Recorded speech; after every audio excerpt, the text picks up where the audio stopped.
The magic നോവൽസിലേക്ക് ഏവർക്കും സ്വാഗതം. Kamala ഗോവിന്ദൻ്റെ സ്വർണ്ണക്കൂട് part 11. Doctor, എന്താണിത്?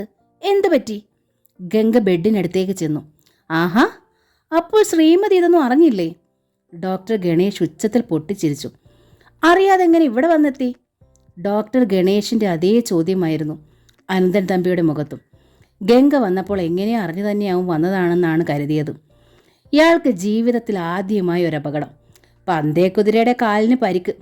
ആള് വീണുപോയില്ലേ, ദാ കിടക്കുന്നു. ഡോക്ടർ ഗണേഷ് ഹ്യൂമറിൻ്റെ മേമ്പൊടി ചേർത്താണ് പറഞ്ഞത്. ഒരജ്ഞാതവാസം തന്നെ. പന്തേ കുതിരയ്ക്ക് കാലിന് പരിക്ക് പറ്റിയെന്ന് പുറത്തറിഞ്ഞാൽ അപമാനം. വിശ്രമിക്കാൻ ആരുടെ അനുവാദം ആവശ്യമില്ലല്ലോ. അതിന് ഇന്ന സ്ഥലമൊന്നുമില്ല, അല്ലേടോ? അനന്തൻ തമ്പി ഗൗരവം നടിച്ചു. എന്നിട്ട് പിണക്കഭാവത്തിൽ ഡോക്ടർ ഗണേഷിനെ നോക്കി. ഒരു കൊച്ചുകുട്ടിയാണ് അയാളെന്ന് ഗംഗയ്ക്ക് അപ്പോൾ തോന്നി. ഡോക്ടർ ഗണേഷ് അനന്തൻ തമ്പിയുടെ കാല് പരിശോധിച്ചു. ഒരു സിസ്റ്റർ അപ്പോൾ കടന്നു വന്നു. സിസ്റ്ററിൻ്റെ സഹായത്താൽ ഡോക്ടർ ഗണേഷ് അനന്തൻ തമ്പിയുടെ കാലിലെ ബാൻഡേജ് അഴിച്ചു മാറ്റി. വീണ്ടും മറ്റൊന്ന് ചൂട്ടി കിട്ടി. വേദനിച്ചോ? അനന്തൻ തമ്പിയുടെ ചുളിഞ്ഞ മുഖത്തേക്ക് നോക്കിക്കൊണ്ട് ഡോക്ടർ ഗണേഷ് ചോദിച്ചു. You don't worry man, take rest, ഞാനില്ലേ? അനന്തൻ തമ്പിയുടെ തോളിൽ തട്ടിക്കൊണ്ട് ഡോക്ടർ സമാധാനിപ്പിച്ചു. ഇയാളെ നല്ലോണം നോക്കിക്കോണേ മാഡം. പെട്ടെന്നിടയുന്ന കൊമ്പനാണ്. എന്നാലും പാവം, ഇഞ്ചക്ഷൻ്റെ വേദന പോലും സഹിക്കാൻ കരുത്തില്ല. പുഞ്ചിരിയോടെ അയാൾ ഗംഗയുടെ നേരെ തിരിഞ്ഞു. ആ, ഗംഗയ്ക്ക് ടൈം കിട്ടുമ്പോൾ എൻ്റെ റൂമിലൊന്ന് വരണം, സംസാരിക്കാനുണ്ട്. ഗംഗ സമ്മതമായി തലയാട്ടി. ഡോക്ടർ പോയി. അതിനു മുമ്പ് ഫാഗി പോയി കഴിഞ്ഞിരുന്നു. കണ്ണടച്ചു കിടന്നു അനന്തൻ തമ്പി. ഗംഗ അയാൾക്കരികിലെത്തി. അവൾ ചോദിച്ചു, എന്താ? അപകടം ഉണ്ടായിട്ടും ഹോസ്പിറ്റലിലായിട്ടും എന്നെ അറിയിക്കാഞ്ഞത്? നീ അവൻ്റെ കൂടെ പോയി കാണുമെന്ന് കരുതി. അനന്തൻ തമ്പി പറഞ്ഞു. അവനെ ഞാൻ നിന്റെ മുൻപിൽ കൊണ്ടുവന്ന് ഇട്ട് തന്നില്ലേ? ആരെങ്കിലും മുമ്പിൽ കൊണ്ടുവന്നാൽ അവനെ പ്രാപിക്കാൻ കാത്തിരിക്കുന്ന മൂന്നാം തരം വെളിപ്പെണ്ണാണോ ഞാൻ? അവനെ പിന്നെ കാത്തിരുന്നത് എന്തിന്? ആര് കാത്തിരുന്നു? കറുപ്പ് കച്ച കെട്ടിയെന്തിന്? മരിച്ചെന്ന് കരുതി കറുപ്പ് കച്ച കെട്ടി. അതിന് ഈ അപകടവുമായി കൂട്ടിക്കൊഴിക്കണോ? എനിക്ക് അപകടം ഉണ്ടായാൽ ഉടനെ അങ്ങ് അറിയിക്കാൻ മാത്രം നീ എൻ്റെ ആരാ? ഉടനെ അറിയിക്കാൻ മാത്രം അവളാരാ? അവളോ? അനന്തൻ തമ്പി മന്ദഹസിച്ചു. നിന്നെപ്പോലൊരുവൾ, പക്ഷെ നിന്നേക്കാൾ മനസാക്ഷിയുള്ളവൾ, സ്നേഹമുള്ളവൾ, അലിവുണ്ട്, സുന്ദരിയുമാണ്. എന്നിട്ടെന്താ അവൾ ഞാൻ വന്നപ്പോൾ പോയത്? ഗംഗയ്ക്ക് കൂടുതൽ ദേഷ്യം വന്നു. അവൾക്ക് മറ്റെന്തായാലും ഉണ്ടായാലും ഈ ഒന്നില്ല. ഗംഗ തൻ്റെ കഴുത്തിൽ കിടന്നിരുന്ന താലി ഉയർത്തിക്കാട്ടിക്കൊണ്ട് പറഞ്ഞു. താലിബന്ധം. ആ ആനുകൂല്യമെങ്കിലും തരേണ്ടതായിരുന്നു. ആ ആനുകൂല്യം ഇല്ലെന്നിപ്പോൾ മനസ്സിലായില്ലേ? അനന്തൻ തമ്പി തെല്ല് ക്രുദ്ധനായി. ഗംഗയ്ക്കിനി പോകാം. അപ്പോൾ ഇവിടെ ആരുണ്ട് സഹായത്തിന്? ആരും വേണ്ട, ഞാൻ മാത്രം മതി. പണമുണ്ടെങ്കിൽ ആരാണ് സഹായത്തിന് വരാത്തത്? ഇവിടെ ഡോക്ടറുണ്ട്, സിസ്റ്റർമാരുണ്ട്, അവരൊക്കെ തന്നെ ധാരാളം. പക്ഷെ നീ നിൽക്കണ്ട, എനിക്കതിഷ്ടമല്ല. അവളെ വിളിക്കാനായിരിക്കും, ഫാഗിയെ. അതെൻ്റെ ഇഷ്ടം. എങ്കിൽ ഞാനത് സമ്മതിക്കില്ല. കാണാം, അയാൾ വാശിയോടെ പറഞ്ഞു. കാണാം. ഗംഗയും വാശിയിലായി. അവൾ പുറത്തിറങ്ങി താഴേക്ക്, നേരെ ഡോക്ടർ ഗണേഷിൻ്റെ ഡ്യൂട്ടി റൂമിലേക്ക്. ആഹാ, ഗംഗയോ? ഇരിക്കും മാഡം. ഡോക്ടർ ഹൃദ്യമായ ചിരിയോടെ സ്വാഗതം ചെയ്തു. ഗംഗ ഇരുന്നു. ആളിപ്പോൾ എങ്ങനെ? സന്തോഷത്തിലാ? ഡോക്ടർ ചോദിച്ചു. ഉറങ്ങുന്നു. ഗംഗ കള്ളം പറഞ്ഞു. ഉറങ്ങുന്നവരുടെ ഉള്ളിൽ സന്തോഷമാണോ എന്നറിയാനാവില്ലല്ലോ. മനസ്സ് ശരിയായി പഠിച്ച ഒരാൾക്കത് മനസ്സിലാകും മാഡം, ഡോക്ടർ പറഞ്ഞു. ഞാൻ വരണമെന്ന് ഡോക്ടർ പറഞ്ഞത്? ഗംഗ ചോദിച്ചു. എന്താ ഗംഗ ഇഞ്ചക്ഷൻ റിജക്റ്റ് ചെയ്തത്? അതിനെക്കുറിച്ച് അറിയാനാണ് താൻ വന്നതെന്ന കാര്യം അവൾ മിണ്ടിയില്ല. എന്തിനാണ് ഇഞ്ചക്ഷൻ എന്ന് അറിഞ്ഞിട്ട് മതിയെന്ന് തോന്നി. ഒടുവിൽ ഗംഗ പറഞ്ഞു. ഡോക്ടർ ഗണേഷിൻ്റെ നെറ്റി ചുളിഞ്ഞു. അന്ന് ലാബ് റിപ്പോർട്ടുമായി അനന്തനോടൊപ്പം മാഡവും വന്നിരുന്നില്ലേ? ഉവ്. പിന്നെന്താ പുതിയൊരു സംശയം? ഗംഗ പരിങ്ങി. സംശയം? ഡോക്ടർ ഗണേഷ് ചിരിയോടെ തുടർന്നു.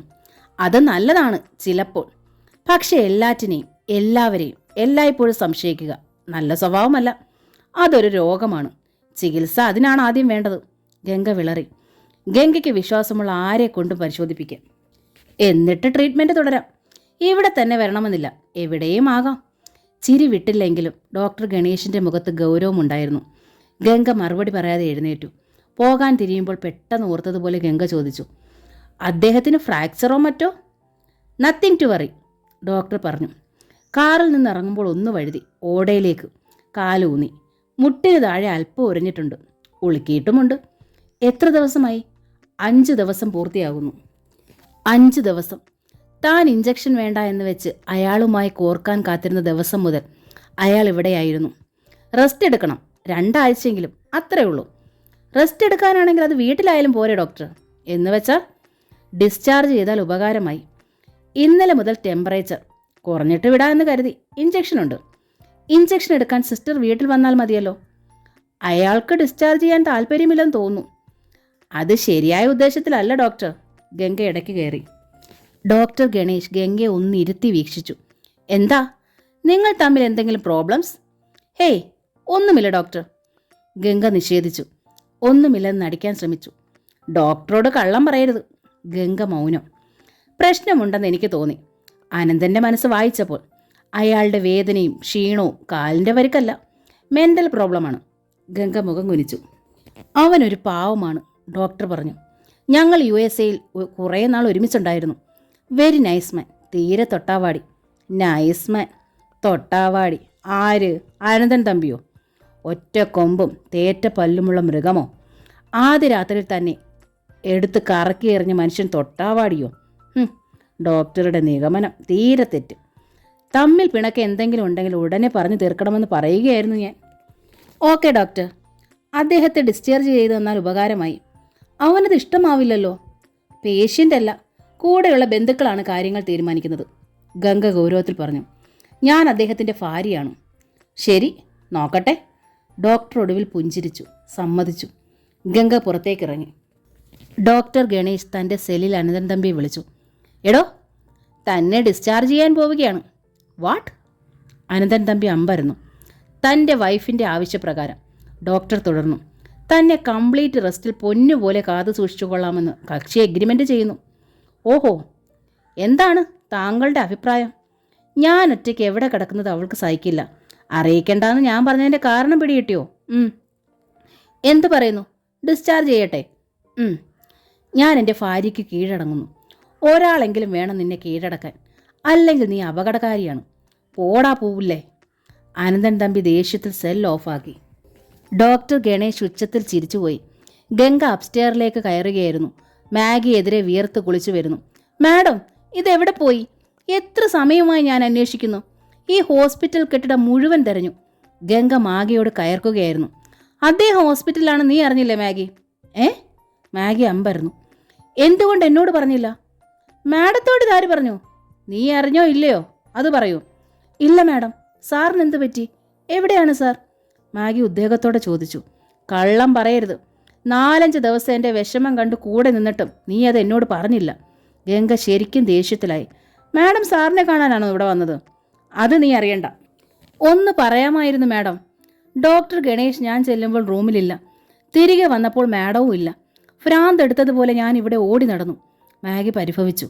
ഗംഗ ദേഷ്യത്തിൽ സ്റ്റെയർ കേസ് ഓടിക്കയറി. റൂമിലെത്തുമ്പോൾ അവൾ കിതച്ചിരുന്നു. അനന്തൻ തമ്പി ബെഡിലിരിക്കുകയാണ്. എന്തിനാണിപ്പോൾ ഡിസ്ചാർജ്? അയാൾ ചോദിച്ചു. ഇവിടെ പലർ വരേണ്ട ശുശ്രൂഷയ്ക്ക്. അവിടെ ആയാൽ അത് വേണ്ടല്ലോ. ഗംഗ എടുത്തടിച്ചതുപോലെ പറഞ്ഞു. ഓ, അപ്പോൾ അതാണ് പ്രശ്നം. അനന്തൻ തമ്പി ചിരിച്ചു. ഗംഗയ്ക്ക് പിന്നാലെ വന്ന മാഗിയെ കണ്ടപ്പോൾ അനന്തൻ തമ്പി പറഞ്ഞു. വേണു താഴെയുണ്ട്, കാർ ഇറക്കാൻ പറയൂ. Yes sir. മാഗി തിരിച്ചിറങ്ങി. മാഗി തന്നെ ഡോക്ടർ ഗണേഷ് കൊടുത്ത മരുന്നും മറ്റും വാങ്ങി വന്നു. അനന്തൻ തമ്പിയുടെ കിടപ്പ് അനന്തായിലേക്ക് ട്രാൻസ്ഫർ ചെയ്തു. ഗംഗ തന്നെ ഒരു വലിയ ബെഡ്ഷീറ്റ് കൊണ്ട് അയാളെ കഴുത്ത് വരെ പുതപ്പിച്ചു. പനിയുള്ളതല്ലേ? AC ഓഫാക്കി. അനന്തൻ തമ്പി കണ്ണുകൾ അടച്ചു പിടിച്ചു. തേങ്ങി പൊട്ടിക്കരഞ്ഞുകൊണ്ടാണ് ഭാഗ്യ സുഭദ്രയ്ക്കരികിലെത്തിയത്. എന്തു പറ്റി? എന്താ മോളെ? സുഭദ്ര അന്താളിച്ചു. കോളേജിലേക്ക് പോയ മകൾ കരഞ്ഞുകൊണ്ട് മടങ്ങിയെത്തിയിരിക്കുന്നു. അനന്തൻ തമ്പിയുടെ പുതിയ വീട്ടിലാണിപ്പോൾ 2 ആളും. എല്ലാം കൊണ്ടും സുഖം. പണി അന്വേഷിച്ച് നടക്കേണ്ട, പണത്തിന് വിഷമിക്കേണ്ട, ആഹാരമുണ്ടാക്കുന്ന വിഷയം പോലുമില്ല. യഥാസമയങ്ങളിൽ ഡൈനിങ് ടേബിളിന് മുമ്പിൽ ഇരുന്നാൽ മാത്രം മതി. എന്ത് വേണമെന്ന് പറഞ്ഞാൽ അത് റെഡി. 2 ആൾക്കും സന്തോഷം. അതിനിടയിൽ ഇവൾക്കിതെന്ത് പറ്റി? കോളേജിലേക്ക് പോകുന്ന വഴിക്ക് ഞാൻ അനന്തൻ തമ്പിച്ചേട്ടൻ്റെ ഫോണിലൊന്ന് വിളിച്ചു.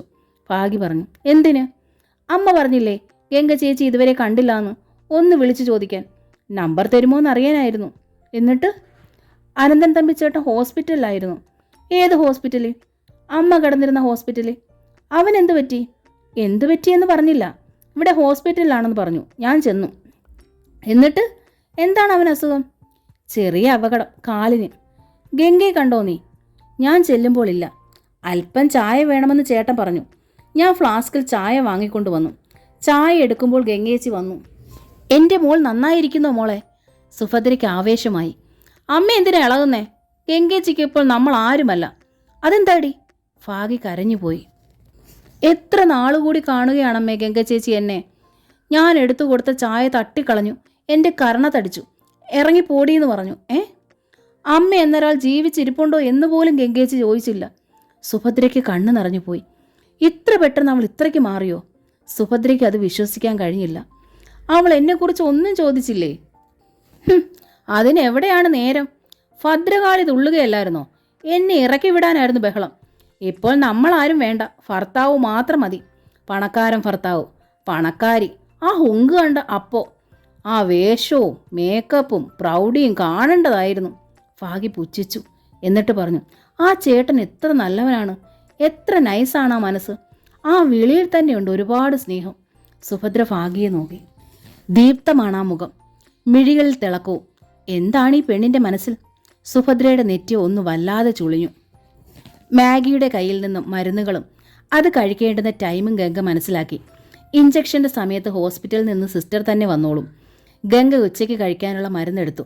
അതുമായി അനന്തൻ തമ്പി കിടക്കുന്ന റൂമിലേക്ക് ചെന്നു. ഗംഗ ഒന്ന് തീരുമാനിച്ചിരുന്നു, അയാൾക്ക് തൻ്റെ സാമീപ്യം കൊടുക്കുക. പെട്ടെന്നൊരു ദിവസം മേക്കപ്പും ഉറക്കറ ഡ്രസ്സും ഇട്ട് ചെന്നാൽ അയാളെ വീഴിക്കാനാവില്ലെന്ന് ഗംഗയ്ക്ക് മനസ്സിലായി. ഉരുക്ക് മനുഷ്യനെ പോലെ അന്ന് അയാൾ നിന്നു. പലരുടെയും സംസാരത്തിൽ നിന്ന് ഒന്നവൾക്ക് മനസ്സിലായി, സ്നേഹത്തിന് അയാളെ കീഴടക്കാനാവും. ശരി, സ്നേഹിച്ചു നോക്കാം. സ്നേഹിക്കാൻ കഴിഞ്ഞില്ലെങ്കിൽ സ്നേഹം നടിക്കുകയെങ്കിലും ആവാം. തൻ്റെ ഉള്ളിൽ നിന്ന് വിശ്വേട്ടനെ കുടിയിറക്കി വിട്ട് പകരം അയാളെ ഉള്ളിലേക്ക് ആവാഹിച്ചു കഴിഞ്ഞു എന്ന അയാൾ ഭാവത്തിൽ ഇടപെടാം. വീഴില്ലേ അയാൾ? വീഴും. എങ്ങനെയും ഭാഗ്യം രക്ഷിക്കണം. ഇയാളുടെ കൈച്ചുറ്റിൽ അവൾ വീഴാൻ പാടില്ല, ഒരിക്കലും പാടില്ല. ഗംഗ മുറിയിൽ ചെല്ലുമ്പോൾ അനന്തൻ തമ്പി മയങ്ങുകയായിരുന്നു. അവൾ അരികിലിരുന്നു. ബെഡിൽ ഒരരികിൽ തന്നെ അധികാരത്തോടെ ഇരുന്നു. മുഖത്ത് സന്തോഷവും വാക്കുകളിൽ സ്നേഹവും പുരട്ടണം. തെല്ല് പോലും പതറാൻ പാടില്ല. മുടിനാരിഴയ്ക്ക് പിഴച്ചാൽ അനന്തൻ തമ്പി അതറിയും. 3 തരം. ഗംഗ തൻ്റെ വലതുകരം അനന്തൻ തമ്പിയുടെ നെഞ്ചിന് മീതെ വെച്ചു. ബെഡ്ഷീറ്റിന് പുറത്താണ്. എന്നിട്ടും തൻ്റെ കൈകൾ വിറയ്ക്കുന്നു എന്നവൾ അറിഞ്ഞു. എങ്കിലും ധൈര്യം സംഭരിക്കാനും മനസ്സിനെ ലാഘവപ്പെടുത്താനും ശ്രമിച്ചു. അതോടെ ആ കൈ ചലിച്ചു. അയാളുടെ കഴുത്തിലൂടെ, മുഖത്തൂടെ, മുടിയിഴകളിലേക്ക്. അയാൾ ഞെട്ടി കണ്ണു തുറന്നു.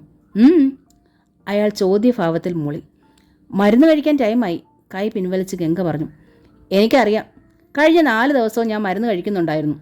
അനന്തൻ തമ്പി ഭാവഭേദം ഒന്നും കൂടാതെ പറഞ്ഞു. എണീക്കാനും എടുത്തു കഴിക്കാനും കഴിഞ്ഞതുകൊണ്ട്. അപകടം ഇത്തിരി കൂടി വലുതായിരുന്നെങ്കിലോ? തനിയെ എടുത്തു കഴിക്കാൻ പറ്റാത്ത അവസ്ഥയായിരുന്നെങ്കിലോ? വേണ്ടേ സഹായത്തിനൊരാൾ? അപകടം വലുതാകാത്തതിൽ ദുഃഖമുണ്ടല്ലേ നിനക്ക്? അയാൾ അവളെ തുറച്ചു നോക്കി. എന്നല്ല ഞാൻ പറഞ്ഞതിനർത്ഥം. ആന വലിയ മൃഗമാണ്. പക്ഷെ അടി തെറ്റിയാൽ ആനയും വീഴും. എന്തിന്? ഒരു ഉറുമ്പ് മതി ആനയെ വീഴിക്കാൻ, കേട്ടിട്ടില്ലേ? അതുകൊണ്ട് പറഞ്ഞതാണ്. അനന്തൻ തമ്പിയുടെ മിഴികളിൽ ദേഷ്യം കത്തി. ഗംഗ അത് കണ്ടില്ലെന്ന് നടിച്ചു. അയാളുടെ കൈ പിടിച്ചെടുത്തു. കൈപ്പത്തിയിൽ മൃദുവായി തലോടി. അയാൾ കൈ പിൻവലിച്ചില്ല. ദേഷ്യപ്പെടാൻ വേണ്ടി പറഞ്ഞതല്ല ഞാൻ. അസുഖമല്ലേ? ഒരാൾ സഹായത്തിനുണ്ടാകുന്ന തെറ്റാണോ? ഒരു നല്ല കാര്യം ആരെങ്കിലും പറഞ്ഞു തന്നാലും ദേഷ്യം കാട്ടണോ? സ്നേഹം പുരട്ടിയ മൃദുസ്വരമായിരുന്നു അവൾക്ക്. ഒരു നല്ല കാര്യം പറഞ്ഞു തരാൻ ഒരാൾ. അങ്ങനെ ഒരാൾ എനിക്കുണ്ടായിട്ടില്ല. ഞാൻ ചെയ്യുന്നതെല്ലാം ഞാൻ സ്വയം ഊതി ഉരുക്കി പഠിച്ചെടുത്ത കാര്യങ്ങൾ. ഏതായാലും ആനയ്ക്ക് വീഴാൻ ഉറുമ്പായാലും മതിയെന്ന് ഓർമ്മിപ്പിച്ചല്ലോ. നന്ദി. അനന്തൻ തമ്പി ഗൗരവത്തിൽ പറഞ്ഞു. അയ്യോ, ഞാൻ അങ്ങനെയൊന്നും. മതി, വിശദീകരിക്കണ്ട. അയാൾ പിറുപിറുത്തു. ഞാനൊരാനയല്ല. എത്ര ശരി. ഗംഗ വിഷണ്ണയായിരുന്നു. തുടക്കം തന്നെ തനിക്ക് പിഴച്ചുവോ? അപകടത്തിൽപ്പെട്ട് ഹോസ്പിറ്റലിലാണെന്ന് മമ്മിയും ഡാഡി അറിഞ്ഞില്ലേ? ഗംഗ ചോദിച്ചു. തെല്ലിട കഴിഞ്ഞ് മറുപടിക്കും. ആവോ? അതെന്താ? എനിക്കൊരു ജലദോഷപ്പനി വന്നാൽ പോലും ഈ ലോകം പിടിച്ചുകുലുക്കി വെപ്രാളപ്പെടുമായിരുന്നു എൻ്റെ മമ്മി. അയാൾ പറഞ്ഞു. ആ മമ്മി എന്താ ഇത്രയ്ക്ക് പരിക്കുണ്ടായെന്നറിഞ്ഞിട്ട് ഇപ്പോൾ വരാത്തത്? വരണ്ടാന്ന് ഞാൻ പറഞ്ഞിട്ട്. എനിക്ക് ആ മുഖം കാണണ്ടാഞ്ഞിട്ട്. എനിക്ക് ആരെയും കാണണ്ട, ഒരുത്തിയും വേണ്ട. പോ, നീയും പോ. അലർച്ചയോടെ അയാൾ ചാടി എണീറ്റൊറ്റ ചവിട്ട് ഇടതുകാലിന്. ഗംഗ മലർന്നടിച്ച് താഴെ. പിടഞ്ഞെഴുന്നേറ്റ ഗംഗയ്ക്ക് ആദ്യം ഇറങ്ങി ഓടാനാണ് തോന്നിയത്. പതുപതുത്ത കാർപ്പറ്റിലേക്ക് വീണതുകൊണ്ടൊന്നും പറ്റിയില്ല. ഈ ചവിട്ടി വീഴ്ത്തൽ ആദ്യവുമല്ല. എങ്കിലും ആ മുഖം കത്തി തന്നെ നിന്നു. നോക്കി നിൽക്കെ ഗംഗ ഓർത്തു. താൻ കളത്തിലേക്ക് ഇറങ്ങുകയായിരുന്നു. ആദ്യത്തെ വെട്ടിൽ തന്നെ വീണ് പുറത്തേക്ക് തോറ്റുമടങ്ങാൻ വയ്യ. നോക്കാം. തനിക്ക് വ്യക്തമായ ലക്ഷ്യമുണ്ട്. ലക്ഷ്യത്തിലെത്തിയേ തീരൂ. ദിവസവും മദ്യപിക്കുന്ന ഭർത്താക്കന്മാരുടെ മർദ്ദനമേൽക്കുന്ന ഭാര്യമാരില്ലേ? എന്നിട്ടും അയാൾക്ക് വേണ്ടി എന്നും കാത്തിരിക്കുന്നു. അയാൾക്ക് വെച്ച് വിളമ്പി ഊട്ടുന്നു. അയാൾക്കൊപ്പം തന്നെ കിടക്കുന്നു. അത്രയുമൊന്നുമില്ലല്ലോ ഇത്. ഗംഗ വീണ്ടും ആ ബെഡിനരികിൽ തന്നെ ഇരുന്നു. കിതച്ചുയരുന്ന ആ നെഞ്ചിൽ തൻ്റെ കൈത്തലം കൊണ്ട് തലോടി അരുമയോടെ. അതിശയം, അയാൾ എതിർത്തില്ല. അരുമ കുഞ്ഞായി ഒതുങ്ങിക്കിടന്നു. ആ കത്തുന്ന കണ്ണുകളിലെ തീ അണഞ്ഞു. ക്രമേണ ഇരു ചെന്നികളിലൂടെയും ഓരോ തുള്ളി കണ്ണീർ ഒഴുകിയിറങ്ങി, അയാൾ പോലും അറിയാതെ. ആ കണ്ണീർ കണ്ടപ്പോൾ ഗംഗ ആർദ്രയായിപ്പോയി. അയാൾ അവളെ ക്രൂരമായി ദ്രോഹിച്ചിട്ടുണ്ട്. ഇപ്പോഴത്തെ ഈ തലോടൽ അഭിനയവുമാണ്. എങ്കിലും ആ കണ്ണീർ കണ്ടപ്പോൾ നെഞ്ചിലൊരു വിങ്ങൽ, മനസ്സ് നനഞ്ഞു കുതിരുന്നത് പോലെ. അവൾ ലോലയായി, ആർദ്രയായി. അഭിനയിക്കാൻ അടുത്തുകൂടിയ ഗംഗയല്ലാതായി. അലിയുന്ന മനസ്സും സ്നേഹം കിനിഞ്ഞിറങ്ങുന്ന ഹൃദയവും മാത്രമുള്ള വെറും ഒരു പെണ്ണായി അവൾ. അയാളുടെ ആ കണ്ണീർ വിരൽ തുമ്പാൽ തുടച്ചെടുത്തു. മെല്ലെ മുഖം താഴ്ത്തി ചോദിച്ചു, എന്തേ? എന്തു പറ്റി? ആ കണ്ണുകൾ അയാൾ തുറന്നു വീണ്ടും. കണ്ണീർ നിറഞ്ഞ മിഴികൾ. ആശ്വസിപ്പിക്കാൻ എന്നോണം ഇടതുകരം കൊണ്ട് ഗംഗ അയാളുടെ മുടിയിഴകളിലും തലോടി. കാണെ ആ വലിഞ്ഞു മുറുക്കം ഇല്ലാതായി. മുഖത്തൊരു നിഷ്കളങ്കത. അയാൾ മെല്ലെ മുട്ടുകൾ മടക്കി ഒരു വശത്തേക്ക് ചുരുണ്ടുകൂടി. ഗംഗയോട് ചേർന്ന് ഗംഗയുടെ ശരീരത്തെ വലയം ചെയ്യുന്നത് പോലെ കാലും കൈയും വളച്ചിട്ട് കിടന്നു. പൂച്ച കുഞ്ഞിനെ പോലെ. ഒരു ദീർഘനിശ്വാസത്തോടെ ഗംഗ ആ കിടപ്പ് ശ്രദ്ധിച്ചു. പത്തി ചതഞ്ഞ ഒരു മൂർഖൻ്റെ വളഞ്ഞ കിടപ്പ്. പത്തി ചതഞ്ഞോ? തെല്ലിട ഒരേ കിടപ്പ് കിടന്ന അയാൾ മിഴികൾ തുറന്നു. പെട്ടെന്ന് നിവർന്നു കിടന്നു. നീ പോയില്ലേ? അയാൾ ചോദിച്ചു. ഇല്ല, പോകാമായിരുന്നു. ആ, പോകാം, മരുന്ന് കഴിച്ചിട്ട്. അയാൾ മിണ്ടിയില്ല, കഴിച്ചതുമില്ല. വിശക്കുന്നുണ്ടോ? അവൾ ചോദിച്ചു. ഇല്ല. എന്തെങ്കിലും കഴിച്ചോ? ഇല്ല. രാവിലെ കഴിക്കാനെടുത്ത ചായ നീ തട്ടിക്കളഞ്ഞില്ലേ? 1000 പണിക്കാർക്ക് ശമ്പളം കൊടുക്കുന്ന ഒരാൾക്ക് ഇത്തിരി ആഹാരം വാങ്ങിത്തരാൻ ആളില്ലാതായോ? ആര് പറഞ്ഞു ആളില്ലെന്നു? വാങ്ങിത്തന്നു, കഴിച്ചു. എന്ത്? ബ്രെഡ് കഴിച്ചു. പനിയായിരുന്നില്ലേ? ഇന്നലെയോ? അതെ. മെനഞ്ഞാന്ന് ബ്രെഡ്. പിന്നെന്താ ഇന്ന് വേണ്ടത്? ബ്രെഡ് കഴിച്ചു മടുത്തു. പിന്നെന്താ വേണ്ടത്? എന്താണ് വേണ്ടത്? അയാളൊന്ന് ആലോചിച്ചു. അങ്ങനെ ഒരു അസുഖം വന്നിട്ടില്ല, കിടന്നിട്ടില്ല. അസുഖക്കാരൻ എന്ത് ആഹാരമാണ് കഴിക്കേണ്ടത്? വിശപ്പുണ്ടോ? ഗംഗ ചോദിച്ചു. അയാൾ തലയാട്ടി. ഞാൻ എന്തെങ്കിലും കൊണ്ടുവന്നാൽ കഴിക്കാമല്ലോ. എന്താണ് കൊണ്ടുവരുന്നത്? നോക്കട്ടെ. ആ, കഴിക്കാം. വിഷം ചേർക്കാതെ കൊണ്ടുവന്നാൽ. ഗംഗ നടുങ്ങിപ്പോയി. ഇത്തിരി വിഷം കയ്യിൽ കിട്ടിയാൽ എന്നെ ഇല്ലാതാക്കാൻ ശ്രമിക്കില്ലെന്ന് ആര് കണ്ടു? അയാൾ പറഞ്ഞു. അതുകൊണ്ട് തന്നെയാണ് ഞാനിപ്പോൾ ഇവിടെ നിന്ന് ആഹാരം കഴിക്കാത്തത്. സ്വന്തം വീട്ടിൽ സ്വന്തം ഭാര്യയെ ഭയന്നു ആഹാരം കഴിക്കാതിരിക്കുക. ഗംഗ മുറിക്ക് വെളിയിലിറങ്ങി കിച്ചണിലെത്തി. മോളി, അവൾ വിളിച്ചു. പൊടിയരിയുണ്ടോ? ഉണ്ട് മാഡം. പൊടിയരിക്കഞ്ഞി, തേങ്ങ ചുട്ടരച്ച ചമ്മന്തി, ചുട്ട പർപ്പിടകം. ഇത്രയും കിട്ടണം. Within half an hour, Ganga പറഞ്ഞു. Yes madam. മോളി കിച്ചണിൽ പടി തുടങ്ങി. ബിരിയാണിയും ഫ്രൈഡ് റൈസും നെയ്ച്ചോറും ഒക്കെ കേട്ട് പരിചയമുള്ള സ്ഥലത്ത് പൊടിയരിക്കഞ്ഞി, ചില്ലി ചിക്കനും മട്ടൺ റോസ്റ്റും ഫിഷ് മോളിയും കരിമീൻ പൊള്ളിച്ചതും ഒക്കെ മെനു ഉള്ളിടത്താണ് തേങ്ങ ചുട്ടരച്ച ചമ്മന്തിയും ചുട്ട പർപ്പിടകും. ഗംഗ പുഞ്ചിരിച്ചു. 1/2 മണിക്കൂർ പൂർത്തിയായില്ല. അതിനു മുൻപ് തന്നെ മോളി ഗംഗയ്ക്ക് മുൻപിൽ ഓർഡർ ചെയ്ത സാധനങ്ങൾ എത്തിച്ചു. കാസ്ട്രോളിൽ ചൂട് കഞ്ഞി, ചമ്മന്തിയും പർപ്പിടകവും മറ്റൊരു ഡിഷിൽ, പ്ലേറ്റും സ്പൂണും വേറെ. ഗംഗ അതുമായി അനന്തൻ തമ്പിയുടെ റൂമിലെത്തി. അയാളെ ഉണർത്തി. ടീ പോയി സെറ്റിക്കരികിലേക്ക് ചേർത്തിട്ടു. വരൂ. ഗംഗ തന്നെ അയാളെ പിടിച്ചിരുത്തി. എന്താണത്? നോക്കൂ, അപ്പോഴറിയാം. അനന്തൻ തമ്പി സെറ്റിയിലിരുന്നു. ഗംഗ കാസ്ട്രോളിൻ്റെ മൂടി തുറന്നു. ആവി ഉയരുന്ന ചൂട് കഞ്ഞി പ്ലേറ്റിലേക്ക് വിളമ്പി. ചമ്മന്തിയും പർപ്പിടകം ചുട്ടതും വെച്ചു. 3 വിഭവങ്ങളുടെ രുചിയും മണവും ഉയർന്നപ്പോൾ അനന്തൻ തമ്പിയുടെ മൂക്ക് വിടർന്നു, മനസ്സും. നാവിൽ വെള്ളമൂറി. എന്താ, ഇഷ്ടമായില്ലേ? ഗംഗ ചോദിച്ചു. ഇഷ്ടമായി. പിന്നെന്താ കഴിക്കാത്തത്? ഭയന്നിട്ടാ? ഭയമോ? അതെ. വിഷം ചേർത്തിട്ടുണ്ടോ എന്ന്? ഗംഗ അയാൾക്കരികിലേക്കിരുന്നു. ആ ഭയമില്ല. കാരണം ഈ കൊട്ടാരത്തിനുള്ളിൽ നിനക്ക് വിഷം കിട്ടാനുള്ള സാധ്യത 0 ആണ്. അനന്തൻ തമ്പി സാഗൂതം അവളെ നോക്കി. താൻ പറയുന്ന ഓരോ വാക്കും അവൾ തിരിച്ചടിക്കുന്നു. ഒപ്പം തൻ്റെ ഇഷ്ടങ്ങൾ അറിഞ്ഞ് പ്രവർത്തിക്കുകയും ചെയ്യുന്നു. സത്യത്തിൽ താൻ ഇപ്പോൾ ആഗ്രഹിച്ച് കൊതിച്ചതേ ഉള്ളൂ. ഇത്തിരി പൊടിയരിക്കഞ്ഞിയും ഇതുപോലെ ചമ്മന്തിയും ചുട്ട പർപ്പിടകവും കിട്ടിയെങ്കിലെന്നും ആരോടും പറഞ്ഞില്ല. എന്നിട്ടും തൻ്റെ മനസ്സ് വായിച്ചറിഞ്ഞ് ചെയ്യാനൊരാൾ. വർഷങ്ങൾക്ക് മുമ്പ് തൻ്റെ മമ്മി ചെറുപ്പത്തിലൊരിക്കൽ തനിക്ക് ഇതുപോലെ പനി വന്നപ്പോൾ ഇങ്ങനെ കഞ്ഞിയും തേങ്ങ ചുട്ടരച്ച ചമ്മന്തിയും പാർപ്പിടകവും തനിക്ക് മുൻപിൽ വെച്ച് തന്നോട് ചേർന്നിരുന്നു കഞ്ഞി സൂണിൽ കോരി വായിൽ ഒഴിച്ചു തന്നത് ഓർത്തുപോയി അനന്തൻ തമ്പി. മോനെ, മമ്മിയുടെ പൊന്നു മോൻ ഇത്തിരി കൂടി കഴിക്കടാ കുട്ടാ. തേനൂർന്ന സ്നേഹസ്വരം, കാതിൽ അമൃത മഴയായിരുന്ന സ്വരം. ആ മമ്മി ഇന്ന് എന്താ കഴിക്കാത്തെ? ഗംഗയുടെ സ്നേഹമൂർന്ന സ്വരം. അനന്തൻ തമ്പി കഞ്ഞി കോരി കുടിച്ചു രുചിയോടെ, ആർത്തിയോടെ. ചമ്മന്തിയും പർപ്പിടകവും കൂട്ടി ഒഴിഞ്ഞ പാത്രത്തിലേക്ക് ഗംഗ വീണ്ടും കഞ്ഞി വിളമ്പി. അല്പം കൂടി, അവൾ പറഞ്ഞു. അനന്തൻ തമ്പി അതും കഴിച്ചു. മതിയെന്ന് ആംഗ്യം കാട്ടി സ്പൂൺ പ്ലേറ്റിലേക്കിട്ട് അയാൾ ഗംഗയ്ക്ക് നേരെ തിരിഞ്ഞു. 2 കൈകളും ഗംഗയിൽ ചുറ്റിപ്പിണഞ്ഞത് പെട്ടെന്നാണ്. അവളെ തൻ്റെ ബലിഷ്ടമായ നെഞ്ചിലേക്ക് ചേർത്ത് നെറുകയിൽ ചുണ്ടമർത്തി. ഗംഗ! കാതരമായ സ്വരം. ഗംഗ പിടഞ്ഞു, കുതറി. അവൾ കിതപ്പോടെ അകന്നിരുന്നു. ഒരു മൂർഖൻ പാമ്പ് വരിഞ്ഞു മുറുക്കി ചുറ്റിപ്പിണഞ്ഞ് നെറുകയിൽ കൊത്തുന്നു. അനന്തൻ തമ്പി ചിരിച്ചു. ഗംഗ ഭയന്നു അല്ലേ? ഇല്ലെന്ന് പറയാൻ ഗംഗയ്ക്ക് കഴിഞ്ഞില്ല. ഒരു ഭാര്യയുടെ കടമ ഇത്ര ആത്മാർത്ഥതയോടെ ചെയ്യുമ്പോൾ ഒരു ഭർത്താവിൻ്റെ കടമ ചെയ്യാൻ ഞാനും ബാധ്യസ്ഥനല്ലേ?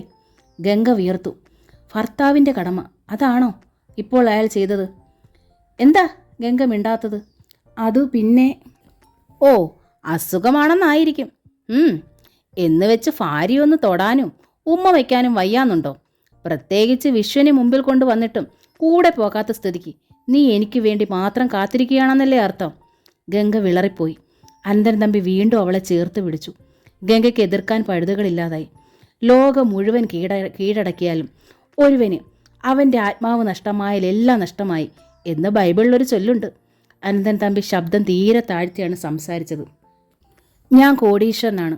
ബിസിനസ് ഏറ്റെടുക്കുമ്പോൾ നിലവിലുണ്ടായിരുന്നത് ഇരട്ടിക്കാനും 10 ഇരട്ടിയാക്കാനുമുള്ള വെമ്പലിൽ പാഞ്ഞോടുകയായിരുന്നു ഞാൻ. ഉണ്ടാക്കി, ഒരുപാടുണ്ടാക്കി. ഉണ്ടാക്കിയതുപോലെ അത് ചെലവാക്കാൻ വഴികളില്ലാതെ പോയി എനിക്ക്. എന്തിനാണ് ഇത്ര ബാങ്ക് ബാലൻസ്, സ്വത്ത്? എങ്ങനെ ചെലവഴിക്കാം? ഇങ്ങനൊരവസ്ഥ ഗംഗയ്ക്ക് ഊഹിക്കാമോ? അല്ലെങ്കിൽ ഇങ്ങനൊരവസ്ഥ വന്നാൽ ഗംഗ എന്തു ചെയ്യും? ഈ രാജ്യത്ത് കെട്ടുപ്രായം കഴിഞ്ഞിട്ടും ഭർത്തൃമതികളായി പറഞ്ഞുവിടാൻ നിവർത്തിയില്ലാതെ വളർന്ന് പ്രായം തികഞ്ഞ പെൺമക്കളെ നോക്കി നെടുവീർപ്പെട്ട് കണ്ണീരൊഴുക്കുന്ന ഒരുപാട് അമ്മമാരുണ്ട്. അവരെ കണ്ടെത്തി പണം വിതരണം ചെയ്യും. അത്തരം ഒരു പെൺകുട്ടിക്കെങ്കിലും ഒരു ജീവിതം കൊടുക്കാൻ കഴിഞ്ഞാൽ അതാണ് ഈ ജന്മത്ത് ചെയ്യാൻ കഴിയുന്ന ഏറ്റവും വലിയ പുണ്യം. ഗംഗ പറഞ്ഞു.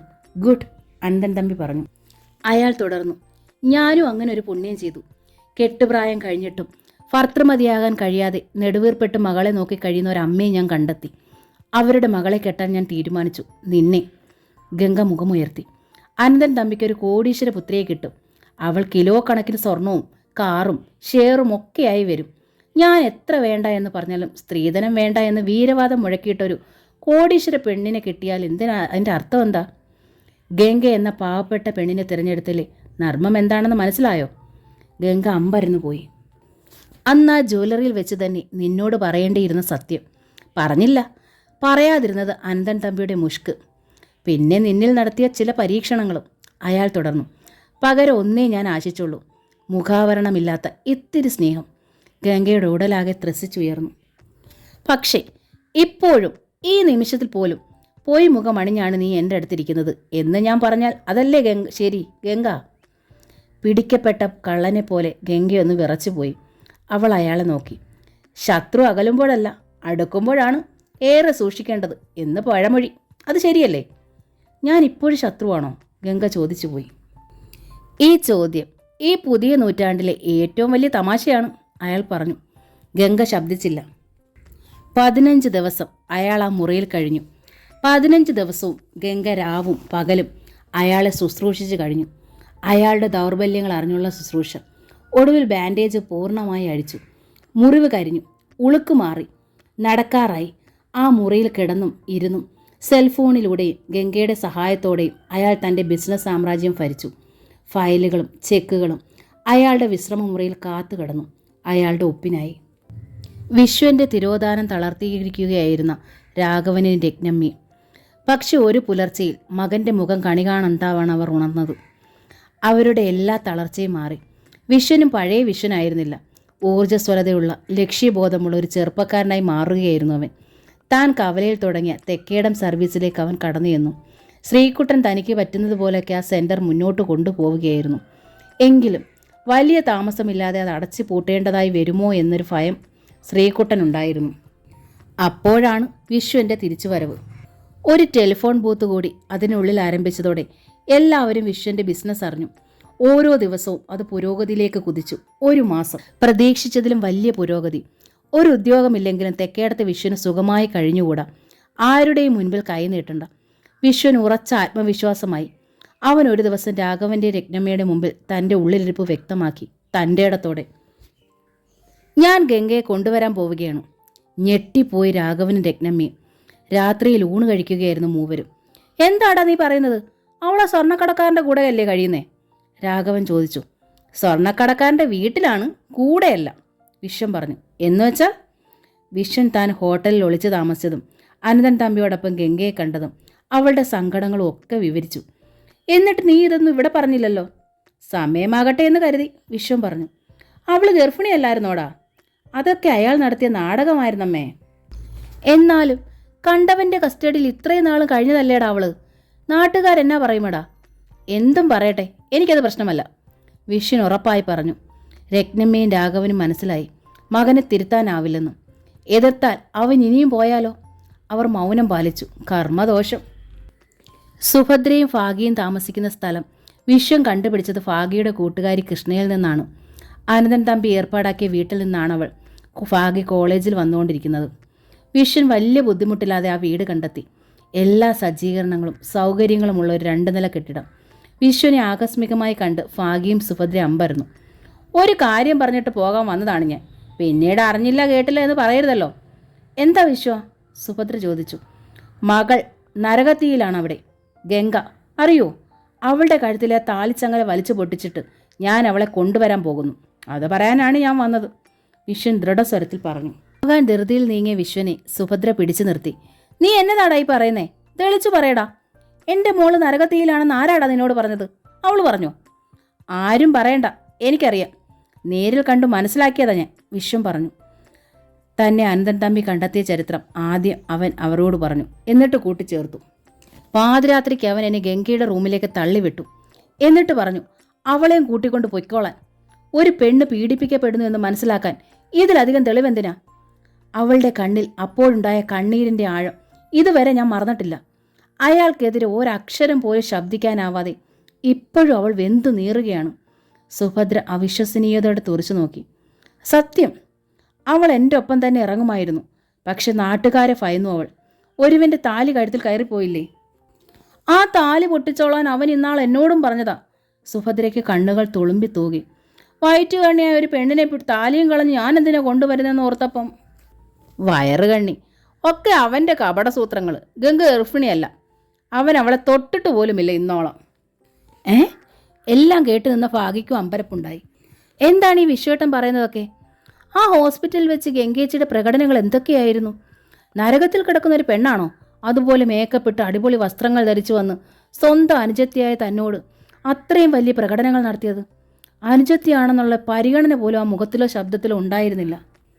അടുത്ത് സൗകര്യത്തിനൊരു പെണ്ണിനെ കിട്ടിയാൽ ഒന്നുകിൽ അവൻ ഗംഗയെ പുറത്താക്കും, അല്ലെങ്കിൽ ഒരു കുഞ്ഞു പോലും അറിയാതെ അവൻ കൊന്നു കുഴിച്ചു മൂടും. എൻ്റെ ഭഗവതി, സുഭദ്രയ്ക്ക് തല കറങ്ങി. അതിനിനി അധികം താമസവുമില്ല. കാരണം അവനൊരു പെണ്ണിനെ കിട്ടിക്കഴിഞ്ഞു, വിശ്വം പറഞ്ഞു. അതാര്? സുഭദ്ര വെപ്രാളത്തോടെ ചോദിച്ചു. എവിടെ ഉള്ളതാ? ഇവിടെ. സൗകര്യത്തിനെ കൊണ്ടുവന്ന് പാർപ്പിച്ചിരിക്കുകയല്ലേ ഇവൾ, ഭാഗി. ഇവളോ? സുഭദ്ര അന്താളിച്ചു. പിന്നെന്തിനാ ഇത്ര സൗകര്യത്തിന് നിങ്ങളെ കൊണ്ടുവന്ന് താമസിപ്പിച്ചിരിക്കുന്നതെന്നാ നിങ്ങളുടെ വിചാരം? സുഭദ്ര ഭാഗ്യയെ തുറച്ചു നോക്കി. അവളുടെ കണ്ണുകളിൽ അവർ സൂക്ഷിച്ചു നോക്കി. അമ്മയുടെ നോട്ടത്തെ നേരിടാനാകാതെ ഭാഗ്യ മുഖം തിരിച്ചുപോയി. സുഭദ്ര നെഞ്ചത്താഞ്ഞടിച്ചു. എൻ്റെ ഭഗവതി, എല്ലാം തൊലഞ്ഞു, എല്ലാം. അവർ നിലവിളിച്ചു. എടി! അവർ ഭാഗ്യയുടെ മുടിയിൽ കുത്തിപ്പിടിച്ചു. ഇറങ്ങ്, എല്ലാം എടുത്ത് ഇപ്പം ഇറങ്ങിക്കോ. ഒരു നിമിഷം പോലെ ഇനി ഇവിടെ നിൽക്കണ്ട. ഒരുത്തിയുടെ പേരിൽ തന്നെ ആവശ്യത്തിലധികം ചീത്തപ്പേരുണ്ട്, വേദനയുണ്ട്. ഇനി നിന്റെ പേരിലും കൂടി വേണ്ട. ഞാൻ കൂലിപ്പണി എടുത്തോളാമടി. നിനക്ക് ഞാൻ ചെലവിന് തന്നോളാം. എനിക്കതിനുള്ള ചങ്കുറപ്പുണ്ടടി. അമ്മേ! ഭാഗ്യയ്ക്ക് വല്ലാതെ നൊന്തു. കേട്ടല്ലോ, ഗംഗ ഇവൻ വിളിച്ചോണ്ട് പോരുന്നു. അതോടെ ആ കാലിനുമായുള്ള ബന്ധം തീരുന്നു. അത്ര കരുതിയാൽ മതി. ഒരുത്തൻ്റെ മണിമാളിക വേണ്ട. കയറിക്കിടക്കാൻ ഒരു കൂരയുണ്ടല്ലോ, അത് മതി. ഇറങ്ങിക്കോ ഈ നിമിഷം. സുഭദ്ര തൻ്റേതൊക്കെ പെറുക്കിയെടുത്ത് സഞ്ചിയിലാക്കി. ഭാഗ്യയും തൻ്റെ ബുക്കുകളും ഡ്രസ്സുകളും ഒക്കെ എടുത്തിറങ്ങി. വാതിലടച്ചു. വിഷുവിന് ആശ്വാസമായി, സന്തോഷവും. ഇത്ര വേഗം ഇവർ മണിമാളികയിൽ നിന്ന് ഇറങ്ങുമെന്ന് കരുതിയില്ല. ഇനി എല്ലാം ശുഭം. വിഷുവിന് ആഹ്ലാദിച്ചു. കുറേ ദിവസമായി അസുഖമായി വിശ്രമത്തിലായിരുന്നതിനാൽ അനന്തൻ തമ്പി ഭാഗ്യയെയും സുഭദ്രയും കാണാൻ പോകാറില്ലായിരുന്നു. എന്നാൽ അയാളുടെ സെല്ലിൽ ഉടനെ വിവരമെത്തി. അയാൾ അവിടെ ഏർപ്പാട് ചെയ്തിരുന്ന പണിക്കാർ തന്നെയാണ് വിവരം അറിയിച്ചതും. അനന്തൻ തമ്പി അവിടെ പോയി കാര്യങ്ങൾ അന്വേഷിച്ചു. വിശ്രമം കഴിഞ്ഞാൽ സ്ഥാപനത്തിലേക്ക് പോയി തുടങ്ങിയിരുന്നു. അപ്പോൾ ഒരു ഭാര്യയുടെ അംഗീകാരത്തോടെ തന്നെ ഏത് കാര്യവും അയാൾ ഗംഗയോട് ചർച്ച ചെയ്തു തുടങ്ങിയിരുന്നു. എന്നും വീട്ടിൽ നേരത്തെ എത്തിത്തുടങ്ങി. ഹോട്ടലിലെ താമസവും കഴിയുന്നത്ര ഒഴിവാക്കി. അയാളിലൊരു പ്രത്യേക ഉത്സാഹവും ഉന്മേഷവും പ്രകടമായിരുന്നു. ഗംഗയെ കാറിനുള്ളിലിരുത്തി അയാൾ തൻ്റെ സ്ഥാപനങ്ങളിലൊക്കെ ആദ്യമായി കൊണ്ടുപോയി. ജോലിക്കാർക്കൊക്കെ പരിചയപ്പെടുത്തി. Yes, I am Ganga Ananthan Thampi. ആ ഭാവത്തിലായിരുന്നു ഗംഗയുടെ ചലനങ്ങളും ശബ്ദവും. ശരിക്കും രാജ്ഞിയുടെ തലയെടുപ്പ്. പിള്ളച്ചേട്ടനോട് കുശലം ചോദിച്ചതും പ്രീതയോടും മരിയോടും ഒക്കെ സംസാരിച്ചതും ആ പദവി വിടാതെയാണ്. ആ മിഴികളിലൊക്കെ അവൾ അസൂയ പരുകുന്നത് കണ്ടു. അഭിമാനം കലർന്ന ചിരിയോടെ ഗംഗ അവർക്ക് മുമ്പിൽ നിന്നു. രാവിലെ അനന്തൻ തമ്പിക്ക് ഇണങ്ങുന്ന വേഷം ഗംഗ തന്നെ എടുത്തു നൽകി. അയാളുടെ ഷർട്ടിൻ്റെ ബട്ടൺ അവൾ തന്നെ ഇടിയിച്ചു. സ്വർണ്ണ ഫ്രെയിമുള്ള ആ കണ്ണട അവൾ തന്നെ അയാളുടെ മുഖത്ത് വെച്ചു. ചുരുണ്ട ആ ചെമ്പൻ മുടിയിഴകൾ ചീർപ്പ് കൊണ്ട് അവൾ ചീകി ഒതുക്കി ഭംഗിയാക്കി. അനുസരണയുള്ളൊരു കുട്ടിയായി അവൾക്ക് മുമ്പിൽ അയാൾ നിന്നുകൊടുത്തു. മാത്രമല്ല, അവളുടെ ശുശ്രൂഷ തീർന്നപ്പോൾ അവളെ ഇരു കൈകളാലും ശക്തമായി മാറോട് ചേർത്ത് പിടിച്ചൊരു ചുംബനം. ഗംഗ ഇപ്പോൾ ഞെട്ടിയില്ല, അകലാൻ ശ്രമിച്ചതുമില്ല. അരുമയോടെ നിന്നു, അത്യന്തം വിധേയത്വത്തോടെ. കാരണം അവളുടെ അഭിനയം അതിൻ്റേതായ എല്ലാ സീമകളും ലംഘിച്ച് യാഥാർത്ഥ്യത്തിൻ്റെ ലോകത്തിലേക്ക് കൂപ്പുകുത്തി കഴിഞ്ഞിരുന്നു. അയാളുടെ സംസാരം, സാമീപ്യം, ശാസന, ഗൗരവം എല്ലാം അവൾ ഇഷ്ടപ്പെട്ട് കഴിഞ്ഞിരുന്നു. അതോടെ വിശ്വന്റെ രൂപം ഹൃദയത്തിൽ നിന്ന് യാത്ര പറഞ്ഞ് പടിയിറങ്ങുകയായിരുന്നു. പകരം അനന്തൻ തമ്പി എന്ന മുരടനും ധിക്കാരിയുമായ സുന്ദരൻ കയറിപ്പറ്റി സ്ഥാനം ഉറപ്പിക്കുകയായിരുന്നു, അവൾ പോലും അറിയാതെ. കമലാ ഗോവിന്ദൻ്റെ സ്വർണ്ണക്കൂട് എന്ന നോവലിൻ്റെ ഈ ഭാഗം ഇവിടെ പൂർണ്ണമാവുകയാണ്. ഈ നോവൽ നിങ്ങൾക്ക് ഇഷ്ടമായെങ്കിൽ പ്ലീസ് ഒന്ന് സബ്സ്ക്രൈബ് ചെയ്യണേ. താങ്ക്